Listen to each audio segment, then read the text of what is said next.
excelente día tengas el día de hoy y seas muy bienvenido a este nuevo episodio de Conciencia.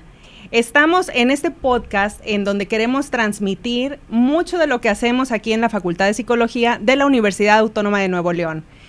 En particular, el día de hoy tenemos un invitado muy especial que nos va a compartir toda su experiencia en investigación y en el trabajo en particular dentro del área del psicoanálisis. Tenemos el día de hoy como invitado especial al doctor Camilo.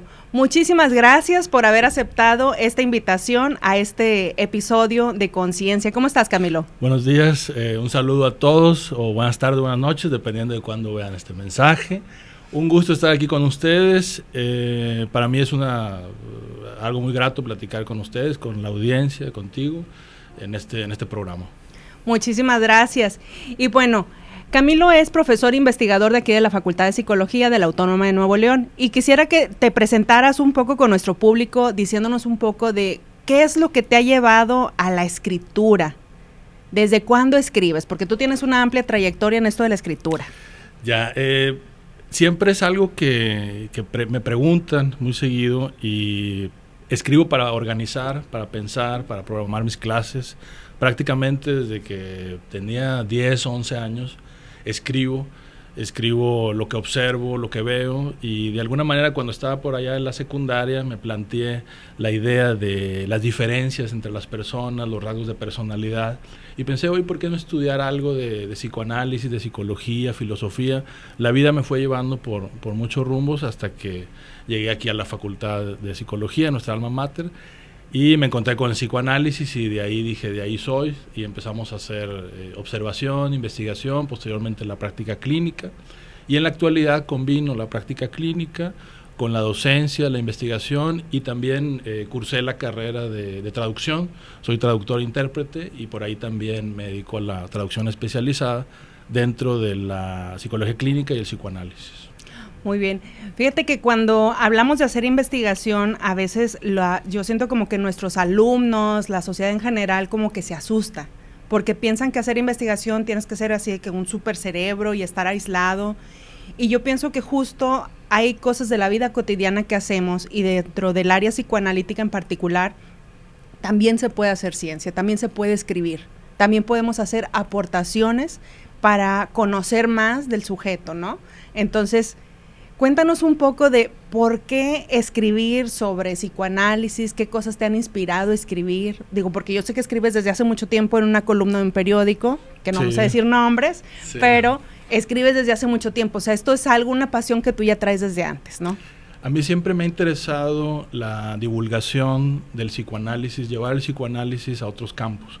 Regularmente la psicología clínica y el psicoanálisis se ha quedado en los grupos que obviamente participan, en los congresos, los alumnos, los colegas, pero a mí me interesa llevar el psicoanálisis, por ejemplo, articular el psicoanálisis con el deporte, con la empresa, con el hospital, es decir, entrar en una relación, hacer sinergias y obviamente que las dificultades que se presentan en el ámbito médico, deportivo, empresarial, que nos planteen inquietudes a los psicoanalistas. Esto a veces es bien visto dentro del psicoanálisis, a veces mal visto. Hay psicoanalistas que trabajan cuantitativamente, cualitativamente. Yo trabajo de alguna manera en las dos fronteras y me interesa la divulgación.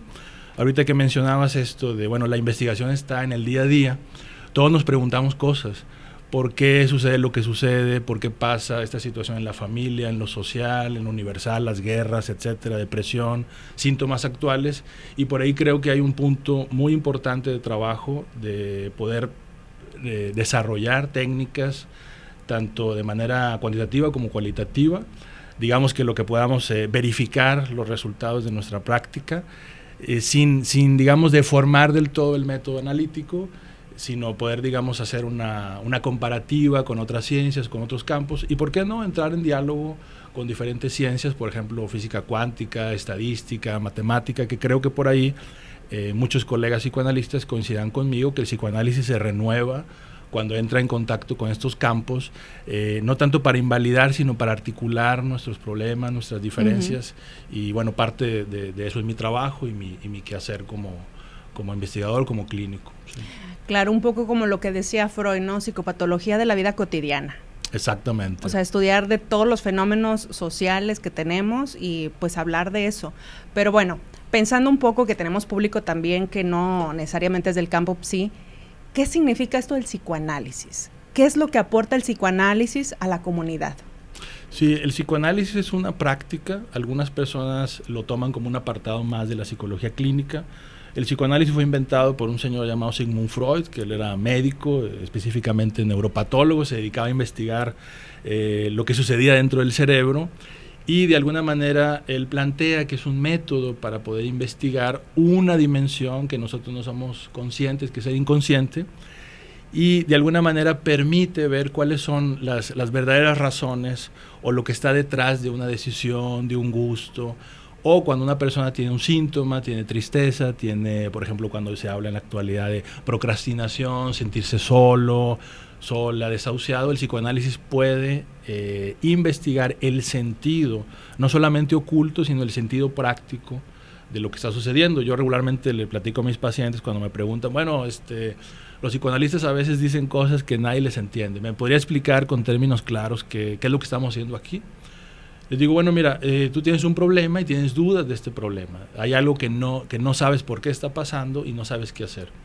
Si nosotros empezamos un diálogo, en términos del psicoanálisis, que es un diálogo bastante, pudiéramos decir, anticientífico, en el sentido de pedirle a un paciente que diga todo lo que le pasa por la mente, por más ilógico, sin sentido vergonzoso, van apareciendo otros campos semánticos, otras redes semánticas que en la actualidad, gracias a la lingüística, a las neurociencias que no existían en la época de Freud, podemos saber que se activan esos otros referentes y podemos encontrar las claves, las respuestas a por qué me pasa lo que me pasa y sobre todo cómo poder intervenir para hacer un cambio, una resignificación. Entonces digamos que el psicoanálisis en términos concretos nos puede ayudar a encontrar el sentido de nuestros malestares, nuestros problemas, por qué somos como somos y sobre todo poder encontrar elementos para cambiarlo, que es de alguna manera el horizonte o el objetivo de un tratamiento analítico, que la persona pueda resolver su situación y pues seguir adelante, ¿no? Darle la vuelta a la página.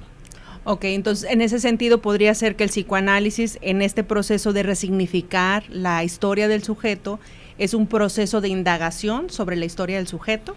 Totalmente, es un proceso de investigación caso por caso, vida con vida. Entonces de alguna manera lo que hacemos es una investigación de caso que también puede ser verificado por otros medios, digamos, tanto interno al psicoanálisis como externo, ¿no? Con, digamos, escalas o ciertas aplicaciones que podemos ver ciertas variables que se modifican, pero en ese sentido sería un proceso de investigación con la radicalidad de la singularidad de la persona, lo que no es clasificable. Muy bien.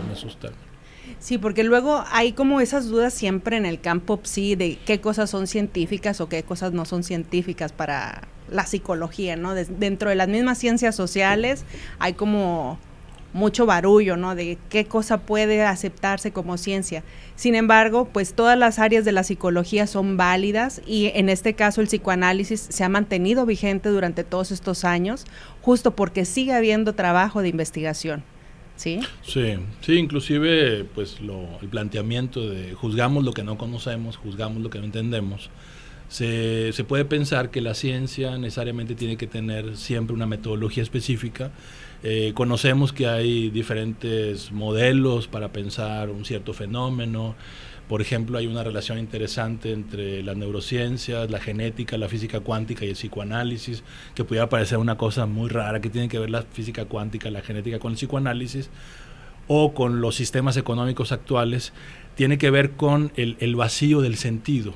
Uh-huh. Cómo una situación genotípicamente hablando expresa fenotípicamente otra cosa, porque justamente hay algo donde estamos lidiando con el grado de incertidumbre, y el grado de incertidumbre tiene que ver con el método científico, con lo que nosotros decimos o hacemos, y ahí hay injerencia para el psicoanálisis. Entonces digamos que mientras hay ciencia, hay posibilidades de plantearnos dudas, preguntarnos cosas. Un buen científico siempre está abierto a que sus resultados, aún habiendo seguido la metodología correcta, si sus datos, sus resultados lo apuntan hacia otro lado, poder resignificar el camino. Eso es bastante psicoanalítico. Poder, ante los nuevos hallazgos, hacer una modificación para avanzar. Entonces, no. Eso, porque la ciencia justo se plantea preguntas, ¿no? Uh-huh. Y nosotros tratamos de encontrar respuestas, pero no necesariamente encuentras una respuesta que es como absoluta, ¿no? Absoluta, o sea, sí. Hay una parcial respuesta. Y relativa, sí. Ajá, y esa respuesta te abre más preguntas, ¿no? O sea, entonces esa es la dinámica de hacer ciencia al final de cuentas. Sí. Bueno, y por esto que comentabas, yo pensé en esto que dicen ahora los jóvenes, ¿eh? Nosotros escuchamos, no juzgamos, ¿no? Sí. En el ámbito psicoanalítico. Qué padrísimo, ¿no? Poder hacer ciencia desde el psicoanálisis. Y platícanos un poco, ¿sobre qué cosas has estado escribiendo tú?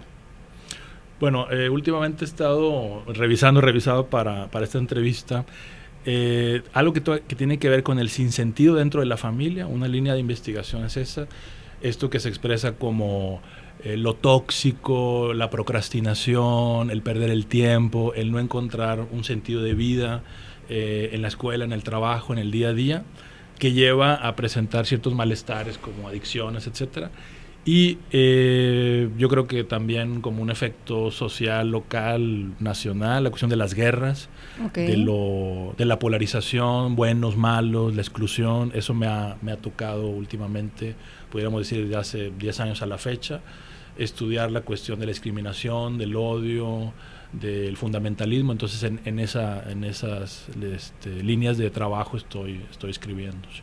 ¿Qué es lo que más te apasiona de eso? Poder dar una salida. Considero que el mundo y las instituciones tienen dos movimientos: o regresar a un funcionamiento anterior, como si regresáramos al siglo XVII, siglo XVIII, o al fundamentalismo que conocíamos en la primera parte del siglo XX, en lo religioso, en lo familiar, o avanzar hacia algo mejor, en la articulación de diferencias, y que creo que el psicoanálisis ahí, como trabaja con la singularidad, no plantea que la singularidad estaría peleada con la institución, con lo familiar, con lo, digamos, lo político más amplio, sino que puede una persona sustentar su vida a partir de lo singular para entrar en relación con el mundo. Lo mismo puede ser una institución o un gobierno. Un gobierno puede tener una cierta planteamiento sin necesariamente ser absolutamente de izquierda, derecha, centro, derecha. Bueno, pero tú eres de izquierda, derecha o de centro, izquierda. Esas, digamos, cartografías políticas o esas divisiones, etiquetas, ya no dan cuenta del mundo, que también es otra dificultad con la que nos encontramos en la clínica. Los diagnósticos que otrora, en otra época funcionaron para clasificar situaciones mentales, también se van diluyendo, se van moviendo, y creo que eso nos habla de un mundo diferente. Entonces, digamos que eso a mí me apasiona, de cómo identificar las características de una persona, de una institución, de una familia, para darle un sustento a partir de cómo son.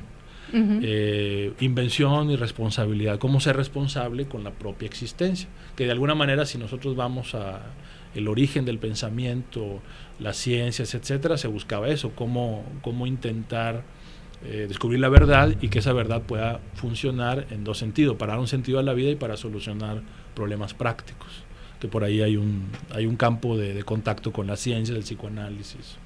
Sí, que creo que justo a lo que apunta tu comentario tiene que ver también con esta situación de la ciencia en la psicología, ¿no? O sea, de que somos fenómenos sociales los que nosotros estudiamos, y que nuestro objeto de estudio no es el mismo en cada cultura, en cada época, ¿no? O sea, el sujeto cambia, y a lo mejor las teorías psicoanalíticas iniciales pues tienen que irse reformulando, reestructurando reescribiendo, en función de cómo va cambiando nuestra sociedad, qué características tienen las nuevas sociedades que hacen que sigan surgiendo preguntas, ¿no? Y que siga siendo digno el poder analizar estas sociedades, ¿sí? Claro. Porque las guerras no son como lo eran antes, las dificultades de adaptación de las personas a la sociedad no son las mismas en este contexto, con la tecnología, con la inmediatez de las cosas, con los recursos económicos que tiene la sociedad. O sea, hay muchas cosas, y a veces eso hace que para otras áreas de las ciencias parezca que la psicología es menos científica. Claro. Sí, porque yo pienso, no sé, y lo comento luego con los chicos, ¿no? De a veces, no sé, las ciencias duras pues quieren datos exactos, y nosotros tenemos que entender que hay una variabilidad entre cada sujeto, porque cada sujeto es diferente. Es una característica humana, punto. Sí, inclusive en las llamadas o mal llamadas ciencias duras también nosotros encontramos que tienen que lidiar con lo que llamamos en psicoanálisis lo real, o sea, con el grado de incertidumbre. Las ciencias de la comunicación, la economía, inclusive cuestiones básicas de física, de materiales, pudieran decir, bueno, eso no tiene nada que ver, nosotros buscamos la precisión. No, también en esos campos se encuentran con que en la actualidad el mundo que estamos viviendo transformó sus lógicas. Entonces, por ejemplo, un evento viral en TikTok puede transformar y enloquecer una bolsa de valores en el mundo. Una guerra puede transformar ciertos elementos de la cadena de suministro. A mí me llama la atención que en la actualidad se está debatiendo las cadenas de suministros en el mundo. Entonces, eso tiene que ver con muchos elementos, no solo económicos, sino subjetivos, fundamentales, religiosos. Entonces, creo que por ahí, mientras haya un ser humano, hay incidencia en la psicología. Ahorita que decías esto, nada más para que no se me vaya el comentario, cuando surge el psicoanálisis, Freud trabajaba y quería atender pacientes que estaban traumados o con una dificultad del pasado. Había sucedido algo en su pasado que no se había podido identificar, no se había podido procesar, y entonces Freud les ayudaba a poder identificar eso en el pasado. Ese sujeto traumado, esa persona traumada, pudiéramos decir que sigue existiendo, pero en la actualidad nosotros más bien nos encontramos con algo que también se le ha llamado el ser humano sin brújula o el ser humano sin GPS. Es decir, que hoy las personas estamos más angustiadas por lo que está sucediendo y lo que va a suceder que por el pasado. Entonces una persona puede tener atrapada un proceso laboral, familiar, emocional, no tanto por el pasado, sino por la actualidad. Entonces, digamos que eso cambia el acento de la clínica, no tanto del pasado, resignificar el pasado, sino poder hacer una solución en el presente. Cuando Freud inventa el psicoanálisis, la familia tenía una cierta estructura, las familias ahora son múltiples, diversas, sí, parciales, relativas, entonces también tenemos que ver mucho con el grado de incertidumbre dentro de la familia, y eso creo que la mejor, una de las mejores opciones para enfrentar la angustia sin forma, sin objeto, sin sentido, tiene que ver con el psicoanálisis. ¿Por qué? Porque el psicoanálisis, a diferencia de la psicología clínica o de la psicoterapia, no parte ni de un modelo ideal ni apunta hacia un modelo ideal.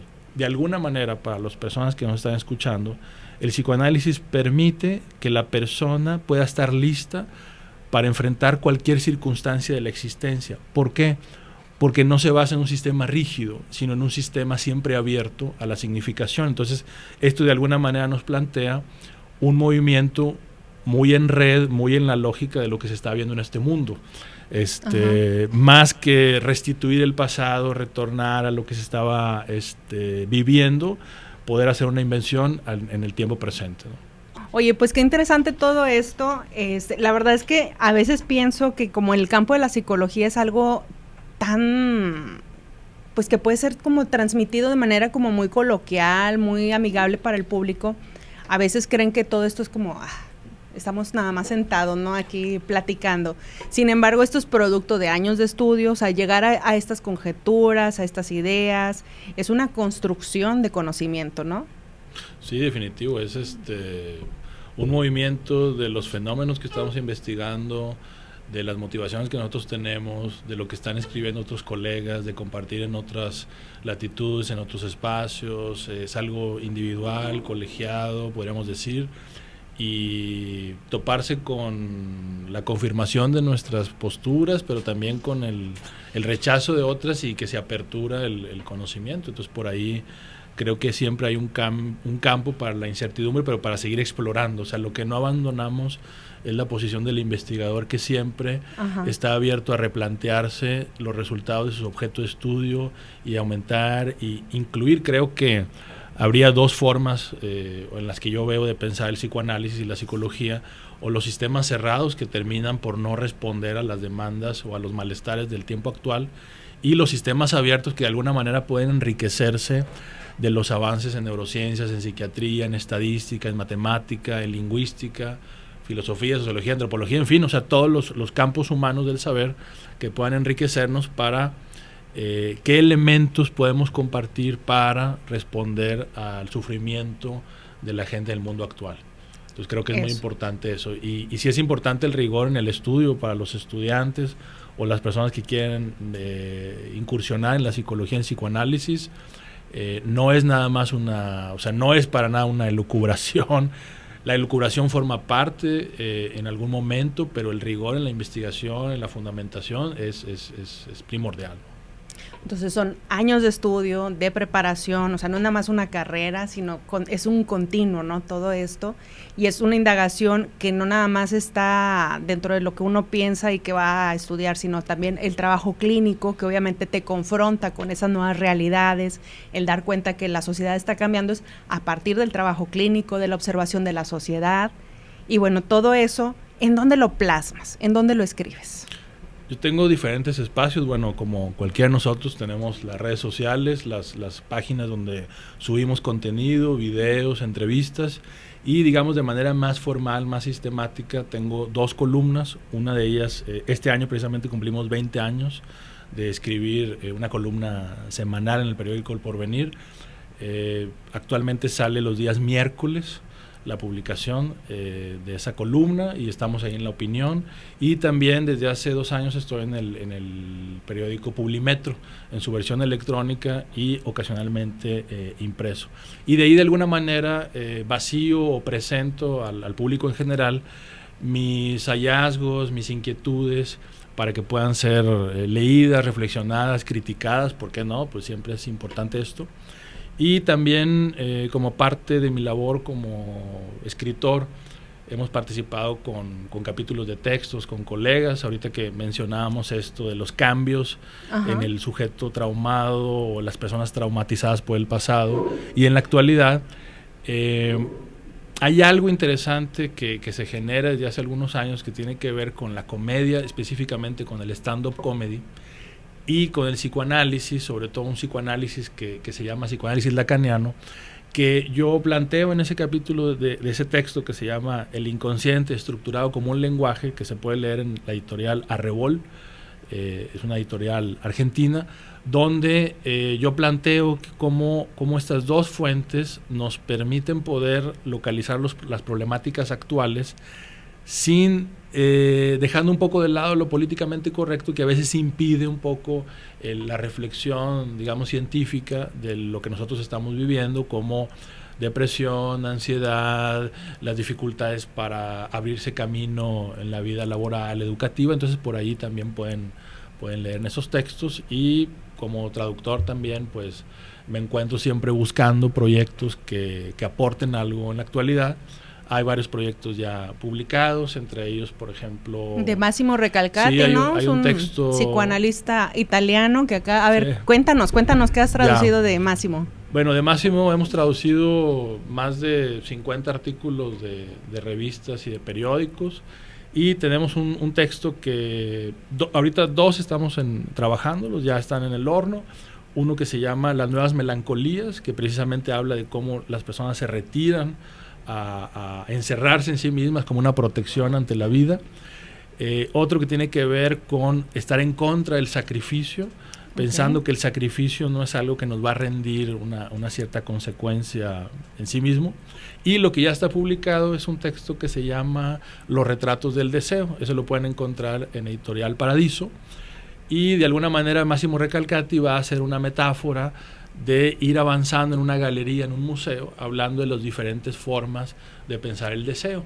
Deseo de nada, deseo del otro, deseo de huida, y de una manera así muy, muy, muy sencilla, muy práctica, nos va presentando esas diferentes facetas del deseo en la existencia.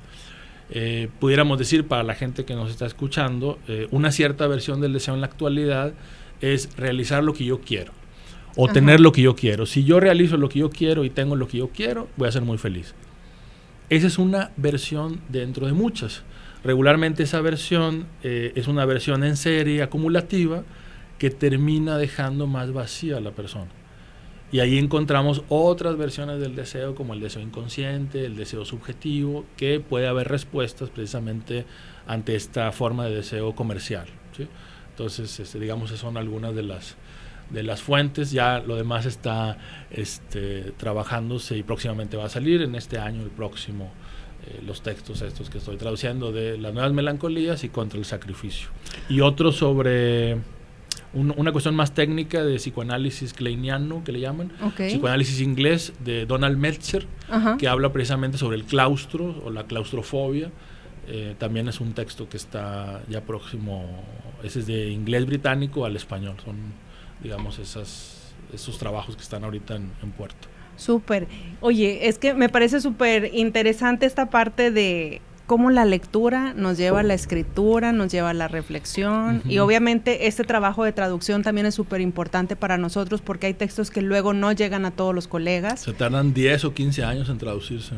Y por eso decimos que vamos un poco rezagados en educación luego en países de habla hispana, como nuestro querido México, porque si no leemos en otros idiomas, pues a lo mejor no estamos a la vanguardia de lo que está emergiendo, ¿no? Entonces, este acto de poder hacer traducción, que no sé si es posible o imposible la traducción, me recuerda algunos textos antiguos, ¿no? De la traducción posible, imposible, o ¿cómo se le llama? La traición que hay en la traducción. ¡Ay, qué bonito!, ¿no?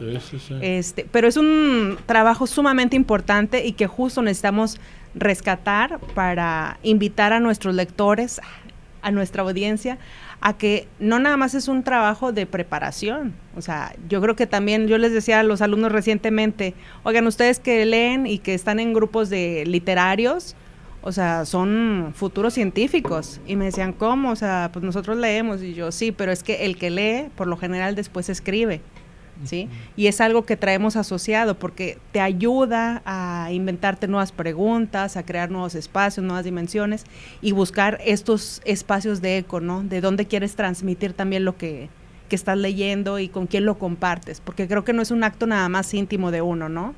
Claro, yo me encontré con la traducción precisamente a partir de la docencia, porque cuando voy a comprar libros, a buscar libros, siempre estoy pensando en el destinatario, en mis alumnos, esto para los alumnos, esto para tal clase. Y en algún momento, leyendo algún texto en francés, decía yo, bueno, ¿cómo lo pudiera decir esto en español más sencillo para mis alumnos? Entonces, a partir de ahí fue surgiendo digamos, el traductor de cómo comunicar, cómo traducir a una audiencia como los alumnos, o cómo le explicas al paciente una situación que está viviendo. Y definitivamente es algo que nos convertimos en buenos lectores, o intentar ser un mejor lector para poder traducir, o en observar, en escuchar los fenómenos ya en el ámbito clínico para poder intervenir. Entonces creo que por ahí hay una relación entre escucha, escritura, lectura, paciencia, mucha paciencia, ¿no? Al pensar cómo escribir esto de una manera u otra. Decía Umberto Eco, diré casi la stessa cosa, cómo decir casi la misma cosa. Entonces algo se gana, algo se pierde, y por ahí hay un cambio importante en nuestro trabajo, ¿no? Que tiene que ver también con la psicología. Y que justo tú decías, es 20 años de escribir en esta columna, o sea, 20 años es una vida, ¿saben? Entonces, no es un trabajo que se da de la noche a la mañana, y obviamente debe haber mucha maduración, mucho crecimiento, y pues la verdad te felicitamos por todo este trabajo que haces. ¿Qué le quieres invitar a nuestra comunidad que nos observa desde su casa? Yo invito a observar, escuchar y reflexionar. Es importantísimo todo, nuestra propia persona, nuestra familia, nuestra localidad, la escuela, nuestros grupos de amigos. Estamos alrededor de un gran laboratorio de ciencia psicológica, y creo que es muy importante, y que lo hacemos espontáneamente. No es gratuito que aumenten los podcasts como este y como muchos otros. No es gratuito que las series, las películas se vean, no nada más como entretenimiento, sino como una exploración de la mente humana. Entonces yo invito a tener esa posición, independientemente de lo que nos dediquemos, ser, digamos, un científico en donde quiera que andemos, ¿no? En el sentido psicológico del término. Ok. Y bueno, pues muchísimas gracias por haber aceptado esta invitación. La verdad es que ha sido bastante interesante escucharte, y yo creo que poder transmitir a nuestra sociedad que justo lo que hacemos en psicología sigue llevando un sello de calidad, de compromiso, de escuchar a nuestra sociedad con sus problemáticas actuales, ¿no? Que sabemos que están cambiando las problemáticas, que queremos darle solución a todas esas problemáticas, pero una manera de dar solución a los problemas sociales es a través de la escucha, a través de su análisis, de la reflexión y, ¿por qué no?, de la escritura. Sí. Doctora Ceci, muchas gracias por la invitación y gracias a todos ustedes por escucharnos. Me gustó mucho compartir parte de mi trabajo y gracias por el interés en mi persona y en la labor que yo hago. Bueno, pues los esperamos en una siguiente edición de Conciencia y bueno, pues saludos a todos en casa. Gracias.